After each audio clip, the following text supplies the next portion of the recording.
ফেরেশতারা জবাব দেয়, আল্লাহ আপনার এই বান্দা নফল বন্দেগী করে। সুবহানাল্লাহ। বলে কেন? আমার তো হুকুম ফরজ, এটা তো হয়ে গেছে। তারপরে কোন কথা আছে? বলে এই বান্দা আপনি আল্লাহকে পাওয়ার জন্য, তার গুনাহ মাফের জন্য, আপনাকে খুশি করার জন্য ওই বান্দা নফল বন্দেগী করতেছে।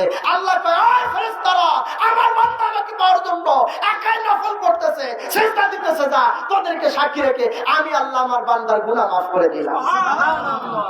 আল্লাহর ওলি যারা, আমরা দেখেছি আল্লাহর ওলিরা কখনো শুধু ফরজ করে না, ফরজের পরে তারা সিজদায় পড়ে নফল বন্দেগী করে, নবীর দরুদ পড়ে, নবীকে রাজি খুশি করে। তাই বান্দারা গুনাহ মাফ করে নিয়ে নফল বন্দেগী করতে করতে হাদিসে কুদসির মধ্যে এসেছে, বান্দা আমি আল্লাহর নিকটবর্তী হয়ে যায়। আর যখন বান্দা আমার নিকটবর্তী হয়ে যায়, এই বান্দা মুমিন হয়ে যায়। আর আমি আল্লাহ কুরআনুল কারীমে, আল্লাহ দ্বিতীয় নম্বর সূরা আল ইমরানের মধ্যে আল্লাহ বলেছেন, আল্লাহু ওয়ালিয়ুল মুমিনিন।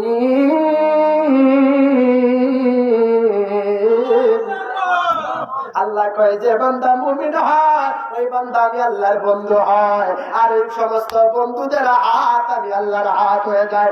আজকে ওই সমস্ত ওয়াহাবি খারিজি এই গোষ্ঠীরা, বাকি 70% ফিরকারা আজকে নবী প্রেম থেকে, নফল বন্দেগী থেকে, মিলাদ ক্যাম্প থেকে আমাদেরকে দূরে সরে রাখতে চায়। তারা ইহুদিদের টাকায় বিক্রি হয়ে গেছে, এই কারণে তারা আমাদেরকে নবী প্রেম থেকে দূরে সরে রাখতে চায়।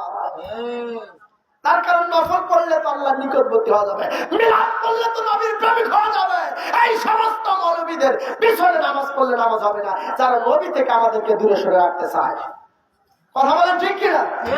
আপনাদের নিয়ে আলোচনা হয় না, কারণ আপনারা কথা বলেন না, মনে ড্যাম হয়েছেন, কিনা লাগছে।